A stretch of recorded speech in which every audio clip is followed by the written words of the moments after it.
राज्य के हल्द्वानी में शहर को रोशन करने के लिए पोलों पर लगाई गई स्ट्रीट लाइटें गायब मिली। तमाम पोलों से 50 स्ट्रीट लाइट गायब होने से नगर निगम प्रशासन में हड़कंप मचा हुआ है। फिलहाल पूरे मामले में हल्द्वानी नगर निगम और स्ट्रीट लाइट संचालन करने वाली कंपनी की तरफ से पुलिस में मामला दर्ज कराया गया है। स्ट्रीट लाइट संचालन करने वाली कंपनी की तरफ से मुखानी थाना पुलिस में तहरीर देते हुए कहा गया है कि नगर निगम क्षेत्र अंतर्गत मार्ग प्रकाश व्यवस्था हेतु नगर निगम द्वारा किए गए अनुबंध के अनुसार वार्ड में विद्युत पोलों पर लगाई गई 50 एलईडी स्ट्रीट लाइट गायब हैं। तहरीर में कहा गया है कि 19, 20 और 21 तारीख को 3 दिनों तक निगम और कंपनी द्वारा स्ट्रीट लाइटों का सर्वे किया गया। इस दौरान पाया गया कि वार्ड 37 से वार्ड 54 तक में लगाई गई 50 एलईडी लाइट विद्युत पोलों पर नहीं मिली। 50 स्ट्रीट लाइट गायब होने से नगर निगम प्रशासन में हड़कंप मच गया। मामले को गंभीरता से लेते हुए नगर निगम और स्ट्रीट लाइट संचालन करने वाली कंपनी की तरफ से मुखानी थाने में तहरीर देते हुए गायब हुए स्ट्रीट लाइटों को खोजने और आरोपियों के खिलाफ कार्रवाई की मांग की है। मामले में मुखानी थाना पुलिस का कहना है कि तहरीर के आधार पर पूरे मामले की जांच की जा रही है। मुकदमा दर्ज कर स्ट्रीट लाइट गायब करने वालों के खिलाफ सख्त कार्रवाई की जाएगी। गौरतलब है कि पिछले दिनों लोगों ने जिलाधिकारी से वार्डों में स्ट्रीट लाइट नहीं जलने की शिकायत की, जिसके बाद नगर निगम के कर्मचारियों ने वार्डों का निरीक्षण कर स्ट्रीट लाइट ठीक करने की कार्रवाई शुरू की थी। इस दौरान कई वार्डों से एलईडी लाइट विद्युत पोलों से गायब मिली। चंपावत जनपद का साइबर सेल एसओजी और पुलिस साइबर फ्रॉड की रोकथाम के लिए लगातार कार्य कर रही है। वहीं पुलिस ने बनबसा थाना क्षेत्र के व्यापारी के साथ 10 लाख से अधिक की ठगी की धनराशि वापस कराई है। इस मामले में पहले ही जनपद पुलिस साइबर अपराधी को गिरफ्तार कर चुकी है। वहीं पीड़ित व्यापारी पंकज अग्रवाल ने धनराशि वापस खाते में कराए जाने के बाद बनबसा थाना पुलिस का आभार जताया है। इस मौके पर प्रांतीय व्यापार मंडल पुलिस कप्तान व अन्य अधिकारियों को सम्मानित किया। चंपावत जनपद के बनबसा थाने में बीते 24 अक्टूबर 2024 को साइबर अपराधियों ने बनबसा मीना बाजार व्यापारी पंकज कुमार अग्रवाल के खाते से 10,29,679 रुपये निकाल लिए। इस पर पीड़ित व्यापारी साइबर फ्रॉड होने पर टोल फ्री नंबर पर कॉल कर अपनी शिकायत दर्ज कराई, जिसके बाद यह मामला चंपावत जनपद की टनकपुर स्थित साइबर यूनिट के पास पहुंचा। वहीं साइबर सेल टनकपुर की सहायता से मामला बनबसा थाने में दर्ज कराया गया। वहीं मामले में बनबसा थानाध्यक्ष Laxman Jagwan, SOG incharge Manish Khatri, surveillance cell सिपाही गिरीश भट्ट व साइबर सेल ने लगभग 2 माह के भीतर कार्रवाई कर पीड़ित व्यापारी के खाते में 10 लाख से अधिक की धनराशि को खाते में वापस कराया।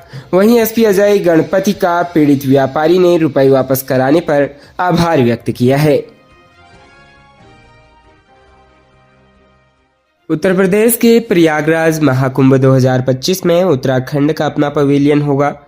इसके लिए प्रयागराज मेला प्राधिकरण ने उत्तराखंड को सेक्टर 7 कैलाशपुरी मार्ग पूर्वी पटरी प्रयागराज में 100 बाई 400 वर्ग फीट भूमि निःशुल्क आवंटित कर दी, जिस भूमि पर उत्तराखंड का पंडाल सजेगा। साथ ही महाकुंभ में आने वाले लोगों को उत्तराखंड की समृद्ध संस्कृति की झलक भी देखने को मिलेगी।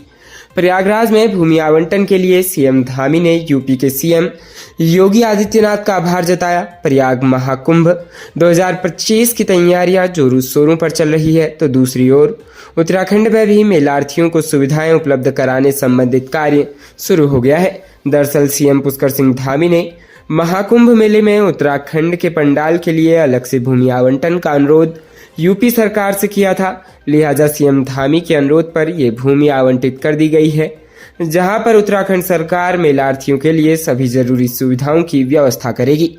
पंडाल के जरिए उत्तराखंड की समृद्ध संस्कृति की झलक भी देश दुनिया भर से आए लोगों को देखने को मिलेगी। सीएम धामी ने प्रयागराज महाकुंभ को देखते हुए हाल ही में अधिकारियों के साथ बैठक भी की थी, जिस दौरान मुख्यमंत्री ने अधिकारियों को निर्देश दिए कि उत्तराखंड से प्रयागराज महाकुंभ में प्रतिभाग करने वाले साधु संतों और अन्य सभी आम लोगों को सुविधाओं का ध्यान रखा जाए।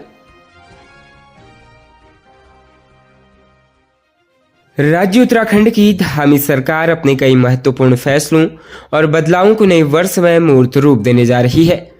उत्तराखंड के सरकारी अस्पतालों में पड़ोसी राज्यों का दबाव बढ़ रहा है। और उत्तराखंड राज्य आयुष्मान योजना के कार्ड फर्जी ढंग से बनवाकर बड़ी संख्या में लोग यहां इलाज कराने पहुंच रहे हैं। इसका खुलासा होने पर सीएम पुष्कर सिंह धामी ने मामले की जांच के आदेश दे दिए। साथ ही इसकी तह तक जाने के भी निर्देश दिए ताकि पता चल सके कि किसकी साठगांठ से दूसरे राज्य के लोगों के कार्ड बने और उन्हें लाभ मिला। ऐसे लोगों के खिलाफ धामी सरकार सख्ती करने जा रही है। उत्तराखंड आयुष्मान योजना के तहत लाभ लेने वालों की संख्या लगातार बढ़ रही है और बढ़ते खर्च ने राज्य सरकार को सतर्क कर दिया है। राज्य की सीमा से सटे यूपी और हिमाचल के इलाकों से भी बड़ी संख्या में लोगों ने फर्जी तरह से उत्तराखंड राज्य आयुष्मान योजना के कार्ड बनवा लिए हैं। मुख्यमंत्री ने बातचीत में बताया कि फर्जी तरीके से बनाए गए कार्ड से इलाज करने का मामला उनके संज्ञान में आया है। इसके लिए तत्काल जांच के आदेश दे दिए गए हैं। साथ ही इस बात की पड़ताल भी कराई जा रही है कि बड़ी संख्या में फर्जी कार्ड कैसे बन गए। उन्होंने बताया कि इस योजना के खर्च में अचानक भारी बढ़ोतरी हुई है।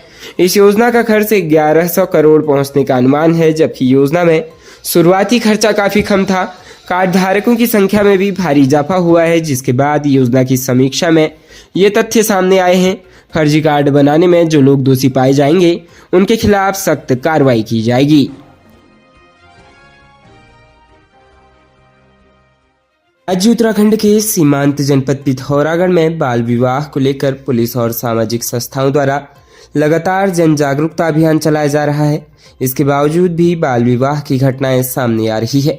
पिथौरागढ़ क्षेत्र में एक कम उम्र छात्रा ने बताया कि परिवार वालों ने उसकी शादी तय कर दी, जिसके बाद थाना जाजरदेवल पुलिस टीम स्कूल पहुंची और पूरे मामले की पड़ताल की। साथ ही पुलिस ने किशोरी और परिजनों की काउंसलिंग की और बाल विवाह कानून के बारे में बताया। एसपी रेखा यादव ने लोगों से इस तरह की शिकायतें तुरंत पुलिस से करने की अपील की, जिससे बच्चों के अधिकारों की रक्षा की जा सके। गौर हो कि जैसे ही किशोरी को पता चला कि परिजन उसकी शादी करा रहे हैं तो उसने पुलिस को सूचित कर दिया, जिसके बाद पुलिस मौके पर पहुंची। पुलिस ने मामले का संज्ञान लेते हुए शिक्षकों की उपस्थिति में किशोरी की काउंसलिंग की। उसके बाद पुलिस टीम ने किशोरी के घर जाकर उसके परिजनों की भी काउंसलिंग की। परिजनों को बाल विवाह कानून के बारे में भली भांति अवगत कराया।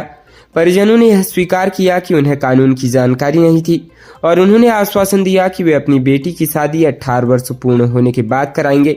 इस मामले में अग्रिम आवश्यक कार्रवाई हेतु रिपोर्ट चाइल्ड वेलफेयर कमेटी को भेजी गई है। वहीं एसपी पिथौरागढ़ रेखा यादव ने लोगों से अपील की है कि इस प्रकार की घटनाओं की सूचना तुरंत पुलिस को दें, ताकि समाज में जागरूकता लाई जा सके और बच्चों के अधिकारों की रक्षा की जा सके।